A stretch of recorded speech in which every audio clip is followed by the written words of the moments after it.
Oh, look, we're live. Hey, fantastic. Rock on. Well, welcome everybody, or as Brad Curry likes to say during these, to the millions of people in attendance in person, which we currently have here, to our first ever live AP chat. We're going to give a shout out to a couple people along the way. One, to NASSP, particularly Bob Frace, for all of his help in getting AP chat started last year. This is a 1-year anniversary, so to speak, for AP chat. And so this is the first time we've done a live version, and we're proud to do it here in San Diego at the Ignite conference. I want to give a shout out to 2 other moderators who aren't here in person, but are going to be joining us online. Courtney Voshell, who is the National Assistant Principal of the Year from Delaware. Courtney just became a mom for the 2nd time, so she has a little important task she's dealing with back home, being mom. And Lisa Rettler, who is a AP of the Year from Wisconsin, should be joining us online as well, and she's another co-moderator of AP Chat. And I am Jared Wastler. I am the 2014 Maryland AP of the Year, and part of that moderation team. So welcome to the fun. The goal here is to kind of share some stuff about change leadership along the way. We'll be tweeting online.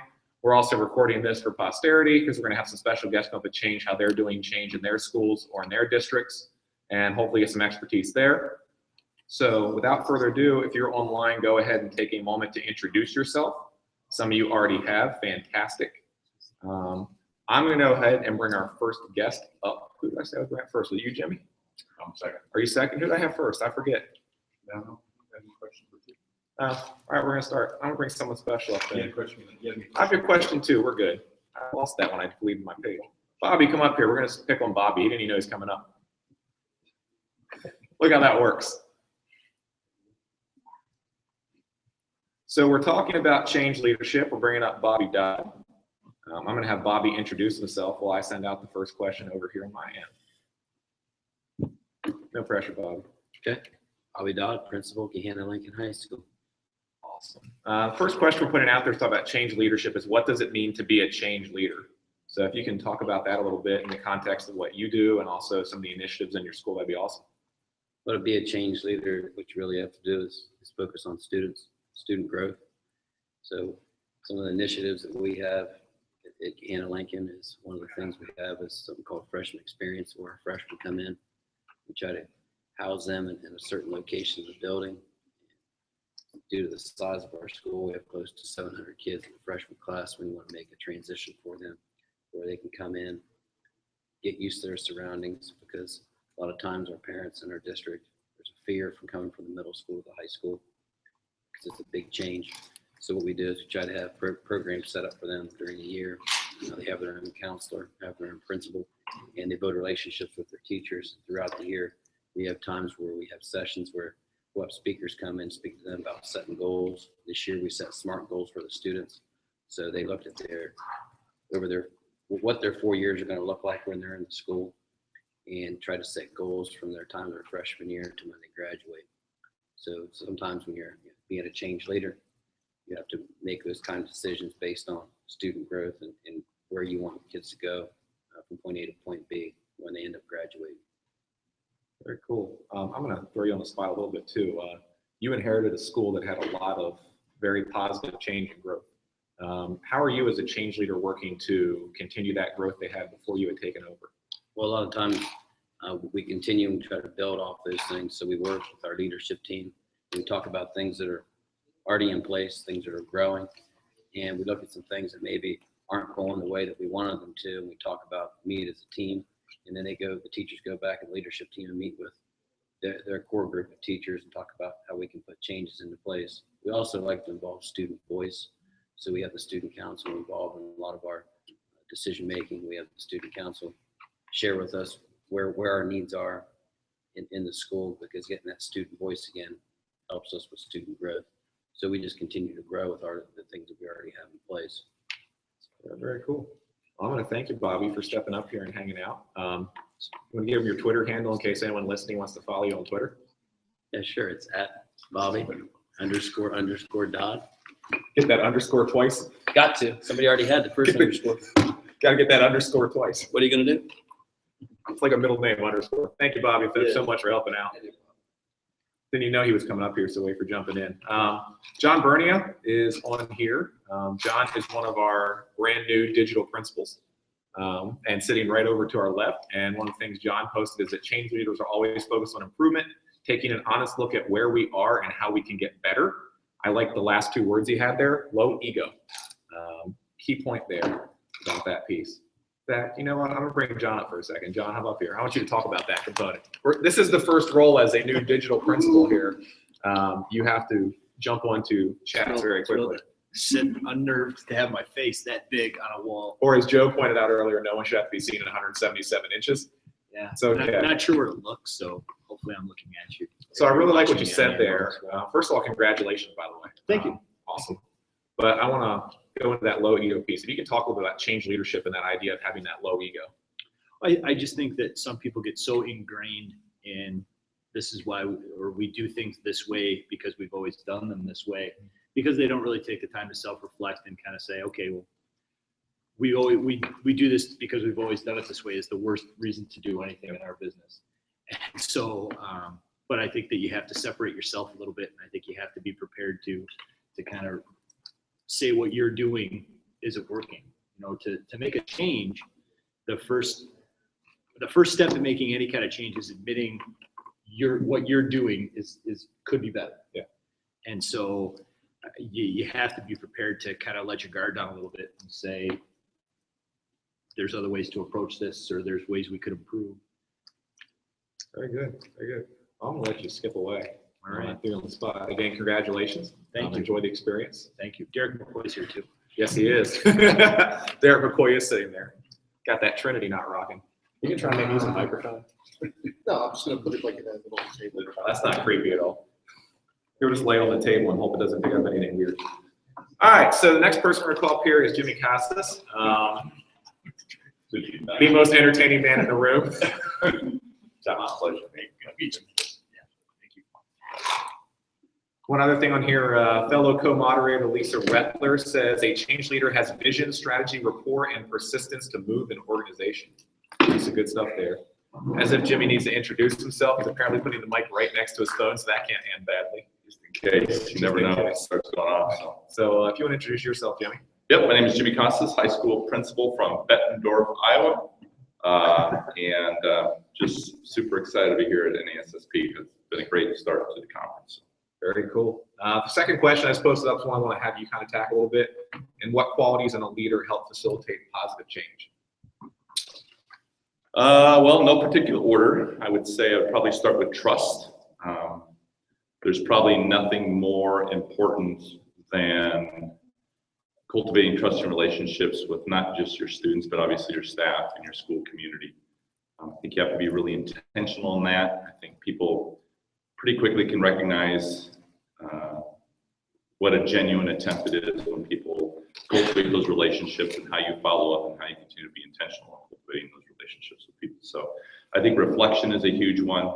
We just heard John talk about that, and I just agree with him. That's spot on. And when you think about the reflection, and to me, it's always where the growth happens.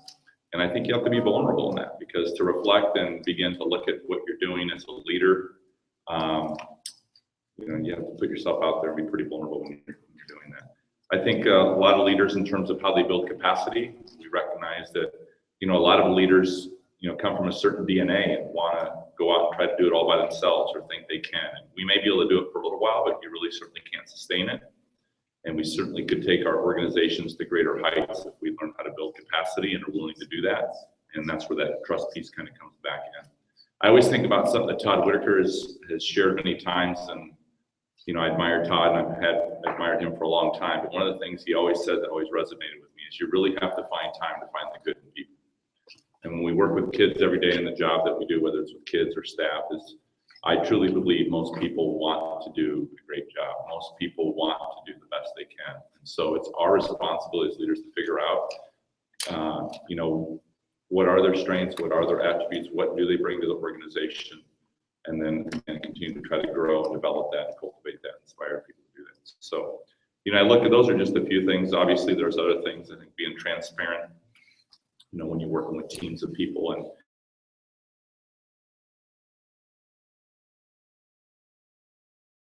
your core fundamental belief system. I know for me personally, it's really hard for me to work with people where I never know where they're at. Like they just play it right in the middle. And I know that it's a struggle for me. I'd rather just know where people stand on certain topics or certain issues. And I just think that's being transparent again, and then we can begin to work through those things. So you have to be a good communicator. It's one thing I found out more and more. A lot of our cultural issues come from just either ineffective communication, lack of communication, poor communication, being scared to communicate, just that whole piece of communication. How many things can be, you can stay ahead of things by just intentionally being a really good communicator and going out and making sure that you're doing those things. So, and I think the last thing is, well, I'd also say modeling in there as well. I think modeling, that's always a big piece. We always talk about that. We can't ask others to do what we're not willing to do ourselves. And I'm 47 years old. I'm going to be 48. I got into the social media, venue kind of late. As a 45-year-old administrator, I've been practicing administrator for 18 years. And it's being vulnerable, putting yourself out there and realizing you don't know how to do a lot of things, but you can't ask other people to do what you're not willing to do yourself. So, and certainly if I can do something like that and get connected and want to aspire to continue to be connected, then certainly other people can do that. So, and the last thing is somebody's got to be a champion for it, right? When you want something done, somebody's got to champion that cause. And then we got to act, we can talk about things, but I admire people who see something, talk about something, and then go do something about it. Those are the types of people that I admire, because it's shown that initiative, that grit, that toughness, that courage, and just the vision to see it beginning to end. It's that ability to see a community right now that doesn't exist and say, hey, that we could be part of something pretty special here if we just go do it. And we'll learn something from that experience, right? So it's kind of how I see it, my friend. And I'm going to throw one more piece at you. Okay. As AP Chat, we have a lot of people who participate who are looking to that next step. Mm-hmm. And given that you've had a lot of experience in administration, where do you think that piece is? Where's that core quality that a lot of new administrators may miss when they move from, say, assistant to the actual principal's chair and being able to facilitate change within their institution? I'd say the first thing for me, I reflect back on this a lot, I really do. And I'll be honest, this might even shock a few people because they'll say, no way. I did not have the confidence to believe that I could be an effective principal. In fact, I was scared of it. I saw myself as a lifelong assistant principal because, number one, I love the job. I love the fact that it was working with kids. To be able to know every kid in the school, because you do all the discipline, all the tenets, and the opportunities to cultivate relationships with kids. I just love that. That was my favorite part of the job. And those other pieces of the job that I didn't want to do, right? I didn't want to do budgeting and scheduling and, all these other things that sometimes the building principal has to wear many, many hats. And so for the first 10 years, honestly, of my career, I thought I could do it all by myself.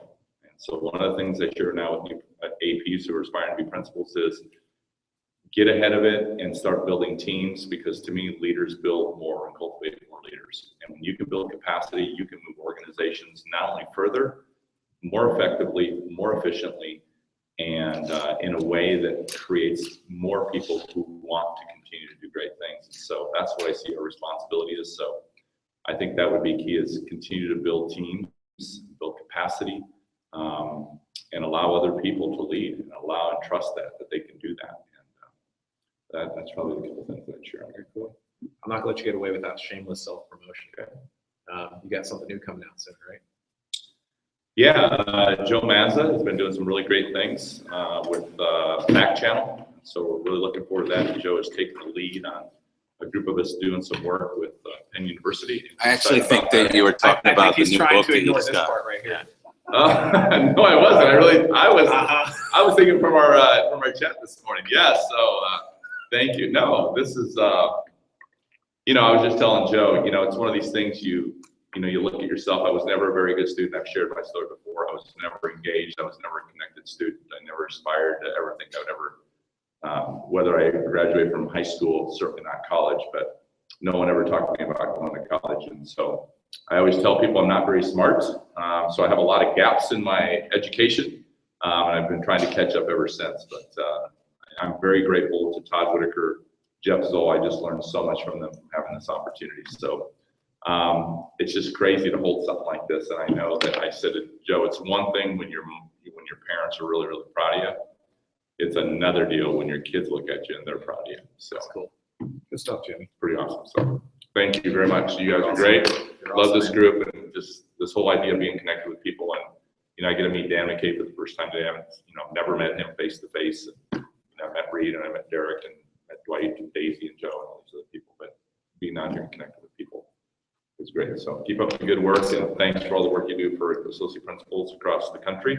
That's what I love. It isn't just about Maryland. It's about our profession. It's about what Well, we're doing. actually, about 7 minutes ago, it became all about Maryland when the game started. That's all right, buddy. We're not watching Okay. it. It's all That's good. all right. Okay. God Thank bless you, you. Jimmy. Thank you for everything you do. I'm going to go ahead and bring up Miss Daisy Dyer-Dewar. While we're doing that, some of the stuff we've got online going on. Maddie Elliott, who's in Dallas, Texas, says that leaders need ideation, communication, empathy, positivity, flexibility, fortitude, just to name a few. And Courtney is pointing out the shout out to my Maryland bow tie. Apparently it may be causing some problems with people's video because it is causing some issues with pixelation. At least that's what I've been told. I just kidding. Our flag is the greatest flag in the world. Really it is. So Daisy, go ahead and introduce yourself. Hi, I'm Daisy Dyer, and I'm a pre-K-12 principal in rural Arkansas. Excited to be here on AP Chat. Awesome stuff. And Daisy, I'm going to throw a piece to you here. We talked a little bit with Jimmy there about the qualities of leaders in terms of facilitating positive change. This posted question 3, and that's what's the role of an effective leader in the change process? Okay, I think the role of an effective leader in the change process is just exactly what that says. You're the leader. You're the person that brings everyone together. You have to be the person that brings everyone to have a vision, a common vision. And I think what's most important when you're that leader is that you bring everyone to the table, meaning all stakeholders, students, parents, community members. Whenever my school, which was on school improvement in really bad shape whenever I came there, that was the very first thing we had to do. And so the most important thing was that we had all of our stakeholders, everyone together, and we came up with a common vision that we all agreed on. And our students were part of that too. And so I think that the leadership part of that is that you get everyone in there together, working together, so that they all feel like they have a piece of that pie and they're all vested in it. And I think that's really the most important thing that that leader does. I'm gonna throw a little twist to you. I mean, you are very, very big in the rural school community. So if you can talk about how is it for you trying to facilitate change when it's, you know, it's not any different necessarily because you're in an urban environment versus rural, but it has to be a little bit more difficult in your community. I mean, you've got a school that's all the way from what, K to 12-ish? Yes. Pretty close. K-12, yes, pre-K-12. So how do you see that role evolving for you, given that you have such a large breadth of students in terms of age range, but also a community that's as diverse as it is? I think that it's a little bit more of a challenge in that just our location being so isolated, and perhaps maybe the just cyclical poverty is the problem. It's not necessarily just the fact that we're rural. It's just the fact that we're poor. It's just the social economic thing. And so I think that it's very similar to a lot of things that go on in urban areas. It's just something that isn't maybe addressed as much because rural people really don't speak out about it and they don't talk about it as much because education maybe isn't brought to the forefront as being a priority because such a small percentage of people in rural schools actually go to college. I think it's 17%. So that's, whereas in urban areas it's 34%. So it's such a disparity. And so I think that it's something that's a real challenge in that I just want it to be better because that's where I came from.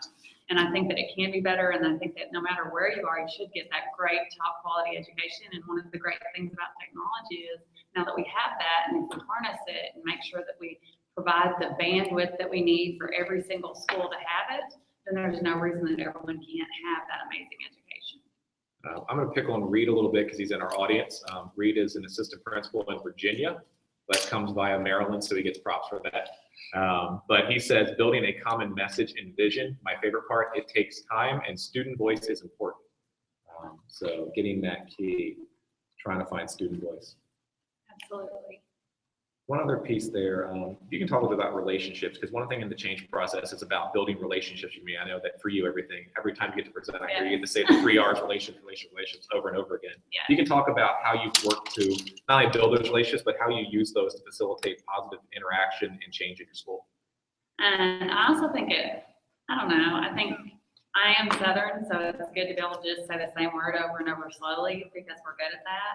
So, and it has a twang. But relationships are just so important, and I think that we want people to trust us with their children. We need to be able to have that relationship with them where they can trust us to talk to them and be there for them as a person. And I build relationships with my students every day. I want them to know that I'm there for them and I'm there to be able to talk to them. And that is the advantage. I know we're talking about some disadvantages that maybe we have in this rural district, but the advantage is I know every single one of my kids. I know every single one of my kids' parents. I know their grandparents. I probably know their sister, and I probably know, you know, their brother and their cousin and their grandparents, sisters, cousin. So that's the advantage that I have because there's no way that they can't get away without me knowing somebody. So it's just a great opportunity to have relationships with everyone. Very cool. We're gonna see this. Another thing out here from Lisa Rettler, is again one of our co-moderators. She says courage is important. Change isn't easy. If it's right for students, don't let up, which I think is huge. And that's something to give Daisy credit for. A little bit of your side story. If I tell it wrong, let me know. But you know, in an area where technology resources are scarce and not necessarily the norm, you know, you put a lot of time and effort with your community and your staff into finding ways to fund and institute technology in a meaningful way for your kids. And I'm sure you always didn't hit people saying go for it the whole way through. No, absolutely not. But that's what Southern Charm's for. So you can find a way to make it happen if it's what's best for kids. And that's what I always hit back on, no matter what. If you just keep going with that, it's what's best for kids. It's what's best for kids. Why would anyone ever want to do something that wasn't what was best for students? And I think that that's what you always have to hit home with. And you just always have to remember that as a leader that's wanting change and wanting to do what's best for students, it really has to be your passion. It has to be what you're passionate about, and what you want to do is what's best for kids at all times. And if you go with that mindset, you're going to have some setbacks, but if it's something that you're really passionate about, you're always going to recover from those. Very cool. You're all good, ma'am. She's starting to slide the chair back and try to run away. I know how this goes. That's not Southern Charm, that's clean. But it's all good. Thank you so much, Daisy. Thanks, Jared. I'm going to call up Dwight Carter. Dwight is also a recipient of the Digital Principal Award last year, year before, 2 years ago. Bring Dwight up here to talk a little about change. I'm going to post question 4 right now, and for question 4, we're going to look a little bit more at people who struggle with change. I think to me that's the one. When you think about roadblocks to change, we think of all the little pieces, but the real issue is somebody struggling somewhere. So Dwight, if you want to take a minute and introduce yourself while I get everything posted. Dwight Carter, principal, New Albany High School in New Albany, Ohio. 1,500 students, high affluent, high achieving school district. Very cool. And I'm going to throw that question at you. You did some pretty cool stuff at your previous school. I'm sure you had some people along the way who weren't real, what's a good way to put this, real forthcoming and moving with the change. So how can we as leaders help those who are struggling with change? That's a great question. What I found to be successful, even when I was a teacher, my mentor was the principal there. He just gave people permission to not change. And I adopted that same philosophy, maybe not as easily as he did. Sometimes I just force things and go hard and go fast because it's the right thing to do. It's best for kids. If it's best for kids, then why is it just the discussion? But everybody is at a different starting point. So what I've started to say is, if you don't want to move forward, that's fine, but don't stop it from happening. And I think if you give people that permission, then they're more apt to jump on board. But what I've also found is that the positive peer pressure starts to take hold where you don't have to really say a whole lot of anything. So one of the things we did in my former district, and we started doing in my current district, is that we would have staff members share innovative or new practices in staff meetings. Because it wasn't coming from the administrator, it was like, oh, this is cool, this is a great idea. So then we had in-house experts that were then the go-to people. And so it was more of a subtle process of people adopting new strategies, new things, and the kids would benefit from it. And then it just became a conversation throughout. Doesn't mean it's any easier. It just means it takes a little bit longer, but then we have more people, I guess, in the field actually doing the change. Yeah, I'm losing my thought here on this one, but the line I like to go with a lot of times when it comes to, you know, change is that sometimes the reason the change isn't successful isn't because of the change, it's because of the person that said it. Or sometimes it's not about the issue or the idea, it's about you. And that's not that we did something wrong, but there's a point at which people turn us off. Yeah. And so you can have the best idea ever, and someone's still going to say no because it's you that said it. So finding those people and building the capacity of others to lead can make change more meaningful to them. And sometimes it's not the formal leaders in the building that will lead the change. A lot of times it's the informal leaders that have that influence but not a title. You have to find them, work with them, and then let them share the message as well. The hidden rock stars of the building. Exactly like Jimmy Costas.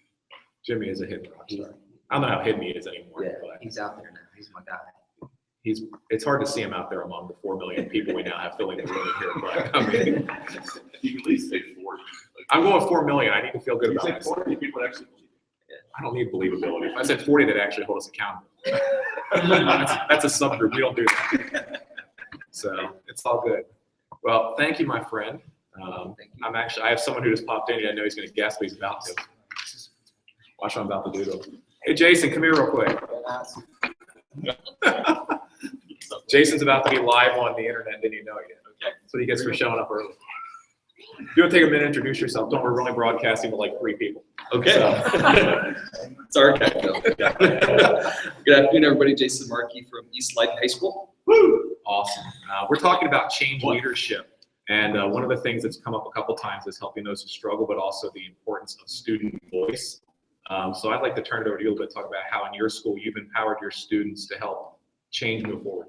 Sure. Great question. I think it's really important that we always understand the student perspective, right? So we try to do a variety of things in that. I don't think there's kind of one catch-all approach to doing that. So we have a student leadership team that we work with on a consistent basis. And Jimmy Costas, who I'm guessing you talked to a little bit earlier, actually their students just visited our school and we visited them in the fall and kind of exchanged some ideas. So Jimmy's students use the RSVP program. We haven't used that formally, but we've used a student leadership team to really get them to identify problems, generate solutions in our school, things that really impact them. So we continue to work with them on a regular basis, but then we continue to push our staff to kind of, again, understand and empathize with our students. So something we always have our new teachers do is shadow a student. So it's something that they always do first semester of their first year at Leiden to truly understand what it's like, what that student experience is like. And even this year I've had 2 veteran teachers that have asked to do it as well. And then we've had an assistant principal do it. I've done it the last 3 years as well.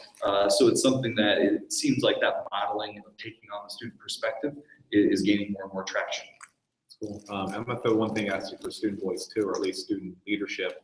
You launched one-to-one, and I know there are a lot of districts that are looking at either the BYOD or the one-to-one. Sure. How did you use your students to help make that initiative a success in your district and your school? Oh, yeah, good question. So many different ways. Probably the most obvious for people that have visited us is the student-led tech support. So we visited some other schools that did that prior to us, Burlington High School in Massachusetts. We talked to them a lot about their program, but ours, we really committed to it. So we launched 3,500 devices in our district, and we hired 0 people in our tech department. And 93% of technology issues are resolved by our students. And that's student issues with technology and staff issues. So the students, we run that class every period of the day in both buildings. So they're available at all times to our staff and to our students. And then when they're not, break fixing or fixing technology in the classroom, they are on individual learning pathways. So they designate something that they want to understand, they want to know more about in the realm of technology. It could be video game design, it could be an independent computer coding curriculum they're going through, it could be certification to kind of gain more knowledge, whether it's networking or security and computer systems or hardware, again, break fix type things. But then they have that kind of autonomy within the class facilitated by a teacher to kind of choose their own destination, if you will. Very cool. I'm gonna let you get away because you weren't expecting to be up here, but hey, we're good anyway. No, it's great. Great to talk to you, Jared. Thank you so much, man. Have a good day. And we're gonna bring up Joe Mazza as our final live guest here. As you can hear the ovation build in the room. There it is. According to Jimmy, I'm down to 40 people, so it's more authentic that way. Joe, if you want to go ahead and introduce yourself. Hi, Joe Mazza, and I am the Leadership Innovation Manager at the University of Pennsylvania's Graduate School of Ed, working in the mid-career doctoral program at Leadership. and the Penn Center for Leadership. And I brought Joe up here to talk a little bit about the technology side, because the last question I think I just posted was, what role can technology play in promoting positive change? If you want to take a run at that one, that'd be great. Yeah, and I mean, I kind of hate to start with technology because it's really, that's kind of the good collateral damage that happens when we're talking about connecting people to people. And I think this whole social media, movement, I guess, over the last 3-4 years, as it's more and more mainstream, you can't go to a conference now without seeing a hashtag, without seeing a social media lounge, a digital studio, all the different things that NASSP has here. I think these are ways that we can kind of take ourselves off of Administrator Island and really feel like we are not just, colleagues locally, but globally, and being able to reach out to people that maybe you just know their Twitter profile, but you know that if you've been in this network, it's not just a picture anymore, it's actually a relationship. A lot of the folks that I connect with on social media, their kids and my kids have hung out. So this is really a people field, and I think with the addition of social media, we're now able to leverage that technology to bring each other closer together to make, to help morale, which is constantly a struggle for a lot of new leaders, a lot of new teachers. So as we all work to kind of connect folks to each other, developing this PLN and making sure that we're always kind of reflecting in terms of what is it, why did we join it, does it still hold the same weight as when we kind of joined it, and what are we doing to kind of evolve it and make it, help it get better and more valuable to us. Very cool. One other thing I'd like you to share, if you can, is, you guys are doing some awesome work at UPenn. In using technology to build capacity for school leaders. If you can share some of the ways you guys are doing that, some of the projects you're working on, that'd be great. Yeah, I mean, if the school leader doesn't get it, it's not going to happen, right? That's McLeod says that all the time, right? And it's true. If we don't embrace something, and we don't have to be like the expert, we just have to try it. We've got to give the okay with not only what we say, what we write about, but what we do in our actions. So, leveraging our faculty meeting time, our in-service time to try out new things and be very transparent about, hey, I'm trying this. Last night we tried MixLR, for PP chat. No one's an expert on that. We did learn that after an hour, though, it will legitimately turn you off. Yeah, exactly. Yeah, absolutely. Well, free tools can do that, but who needs more than an hour? But I mean, just kind of trying things and being okay with being a learning organization and always, treating your work as a laboratory. We're always getting better. We're not going to be an expert, and empowering others around you to feel the same way. If we become this culture of innovation, then we're not going to get stale. We're constantly going to be evolving with the needs of our community. That's awesome. Well, thank you so much, Joe. Sure. Awesome. I'm going to give something here for the audience who really would want to hear this, that currently with 11:08 left in the first half, Maryland's beating Nebraska 16-11. So I can still wear my tie tonight right now. If they lose, the tie will be coming off and we'll be going to a whole different tie. So things that no one needed to hear, but it's on my mind. Some things that came up on here that are worth noting. Where'd I go? I lost one here. We have Sean Ram, who looks like is joining us from Stony Plain, Alberta. Go Canada. Retweeted something Derek said about the effective leader in terms of essential ensuring that change is long lasting and not mandated. Also got some people coming. Steve Woods here. Well, I would say where Steve is tweeting from, but Steve's listed as California, Oregon, Texas, USA. That is one big state. But Steve says change is often successful, change not because of the idea itself, because who said it, credibility and trust are the key. Give Dennis Sugar a shout out here. Says, ask them to approach learning with an open mind and then model the way it's done and ask them what you can do to help and then listen. So good stuff going on online. Thank you all for all that stuff in the conversation along with it. As we close up here, I do want to give some more shout outs. Nancy Herr is in the back of our room. You can see her behind now the 42 people who are here. She is NASSP's representative for assistant principals and is an awesome resource for especially AP chat. We sometimes refer to her as our Jerry Blumengarten of the AP chat universe. On a Sunday night when we meet for our regular time, she is regularly sending out scoop-its all over the place with resources related to what we're talking about. And if anyone needs any resources, she can point you in the right direction very, very quickly. So we want to thank her for all of her support and the work that we're doing to support assistant principals. Sometimes, and I say it, is that the role of the assistant principal can be one of the loneliest jobs there is, because you're kind of stuck between the world of the lead learner in terms of administration in the building and the lead teacher who's in the classroom. And it's really nice to have an organization like NASSP that provides the supports to a group of people out there who are working to change schools for the better.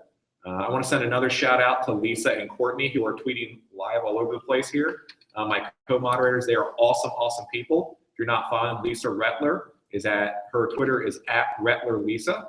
And Courtney, who is tweeting us out of Dover, Delaware right now, is @Dr.Vosh_DHS. They're great resources to follow as well. I want to give a shout out to the people who came up and joined in the conversation live. Doing a live Twitter chat is never easy because you're living off the organicness of the conversation online and in person.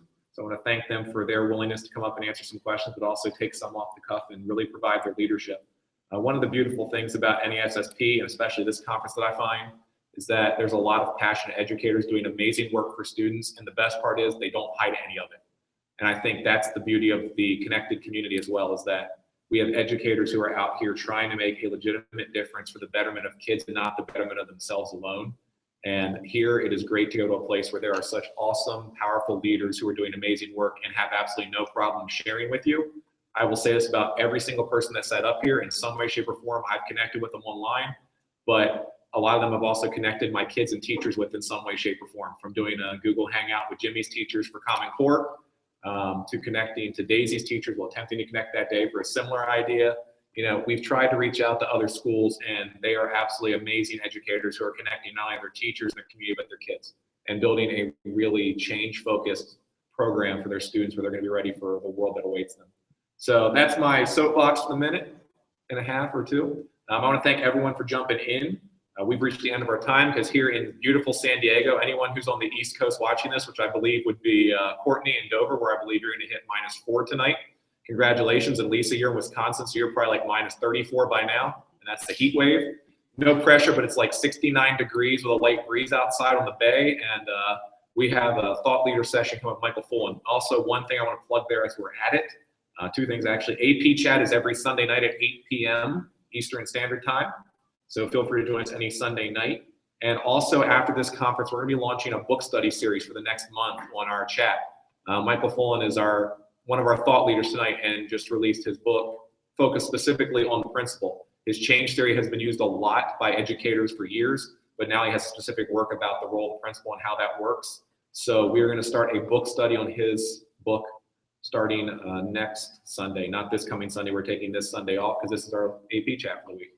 So a week and a couple days from now, we'll be starting that book study. So thank you everyone for joining in. Pay no attention to the man who's about to walk forward and click off the screen because it's sitting 2 feet away. But thank you guys so much for all your work and everything you guys do.